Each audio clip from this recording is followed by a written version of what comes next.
Welcome to The Warp. I'm Jack Reeder with Future Pastimes, and this is the third video in a series of favorite flares from Cosmic Odyssey. This is the Red Alert edition of these videos, and I have to say that this is probably my favorite batch of flares. These Red Alert flares are pretty wild. There's some real doozies in here. Narrowing it down to just 5 was not super easy, and there's a couple of unusual flares, to say the least, in there. So let's dive right in and take a look what we got. Our first flare is for Boomerang. Now, Boomerang is an alien that had been previously published in Eon and Mayfair, but when Fantasy Flight added the Alien Invader into the mix, it stole a lot of Boomerang's thunder, in the opinion of many people, myself included. And so the Boomerang that is in Cosmic Odyssey is a reimagining of the Boomerang. It is an alternate win alien now that is trying to get all of its ships into its home system and colonize all of its home planets. It's a very unusual and unconventional alien. The flare is not as crazy as the alien is. So let's take a look at what the wild effect for Boomerang is. As a main player or ally, for the rest of the encounter, when your ships would be lost to the warp, return them to your colonies instead. So this is a very powerful flare. It basically turns you into zombie. And it's interesting because you play that and it stays played until the end of the encounter. So this will not go into your hand until the encounter ends, because its effect lasts for the entire encounter. And you don't put the flare back into your hand until it's fully resolved. So this is one that, yeah, was going to sit on the table for a while as a nice reminder to, oh yeah, those ships aren't going to the warp. And usually there's only one instance when your ships will go to the warp. That's at the resolution phase. You've lost the encounter and off they go.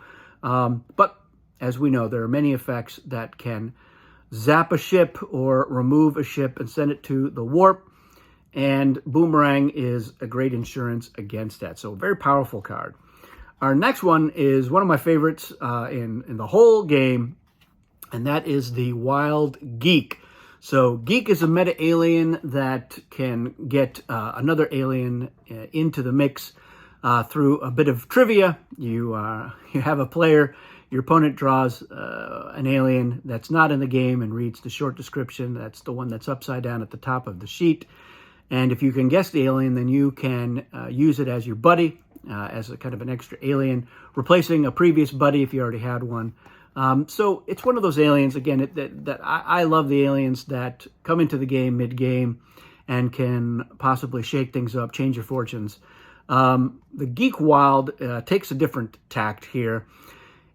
If another player would win the game, say aloud the name of a card that would change the outcome. If any player has it, they must give it to you. Otherwise, you have 30 seconds to find it. If you are given or find the card, play it.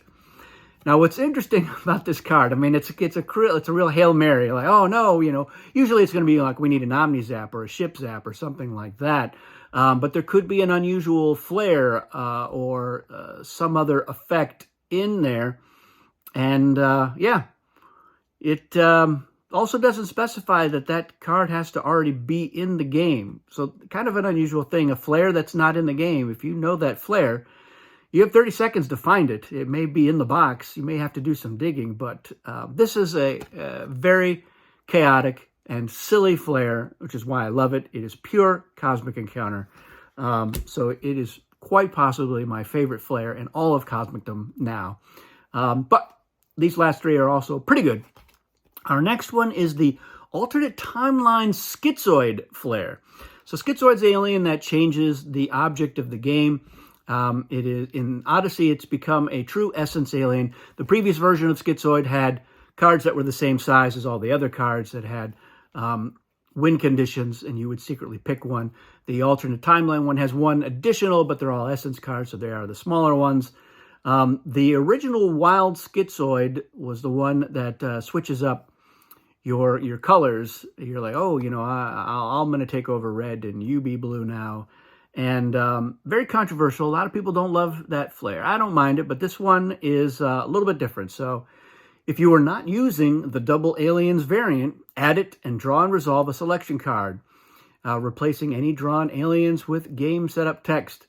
Each player gains the alien they acquired, then gives this to the Schizoid or remove it if Schizoid's not playing. So, yeah, draw and resolve a selection card. So that's one of the cards from the campaign. So you can use those even if you are not playing the campaign. It gives you an alien selection method, the way that you are going to choose your aliens. Those are the top half of those cards. And the bottom half is how to score and what variants to add in there. So even if you're not using the campaign, you can still resolve the Schizoid wild effect. And then, yeah, you're playing with double aliens. So it's a little bit like the Aperture Edict, which is also part of Cosmic Odyssey. Again, it gives you a chance to really shake things up. So I like effects like this. This is, I know some people are like, oh, why would you play this? It's going to help everyone. Well, it's going to help some players more than others, probably, and hopefully it will help you. So again, it's one of those Hail Marys, or if it's played early in the game, maybe it just creates a wildly different gaming experience. But again, very cosmic encounter. Our next one is come to be a bit of a fan favorite, and that is the flair for Throwback. And Throwback, as you can see, looks very different from the other flares in the game, and that is because it is modeling the original Eon edition. So this is what the Eon flares looked like. It's not an exact replica, quite a bit different, but it harkens back to that original design. The flares were black with white text on them. They had a little thumbnail of the alien in the corner. And the Throwback alien also resembles, the sheet looks like the style of the original Eon sheets, and the whole flavor of the alien is, trying to play the game the way it was played in the Eon days using the Eon terminology. It was designed by Bill Martinson.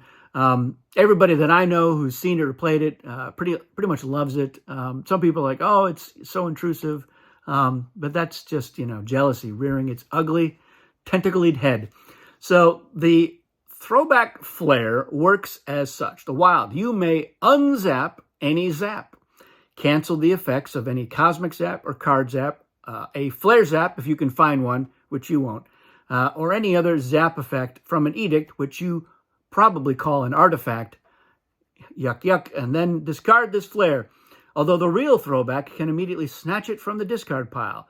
This wild flare cannot be zapped. So there's a lot going on here. It's basically, in the Eon days, they had an unzap card.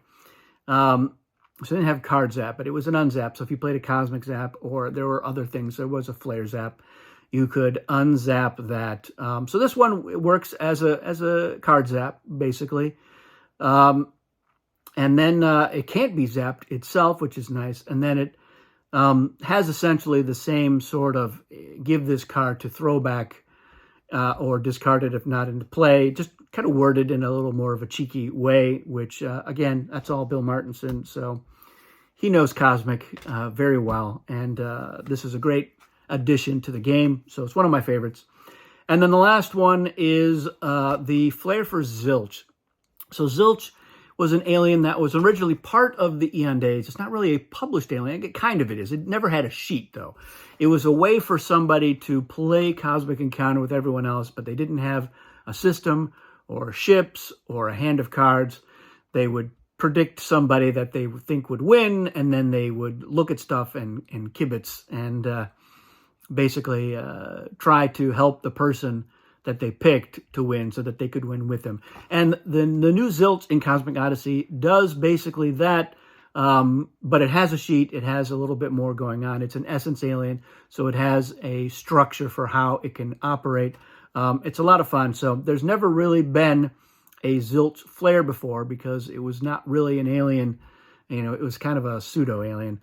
So the Zilch Wild for Odyssey, if another player has fewer foreign colonies than each other player, or each of the other players, that player may establish a colony on any planet. Then give this card to the Zilch, or discard it if Zilch is not in the game. So this is one of those really weird, unusual flares that it's not about necessarily giving you advantages or helping you out.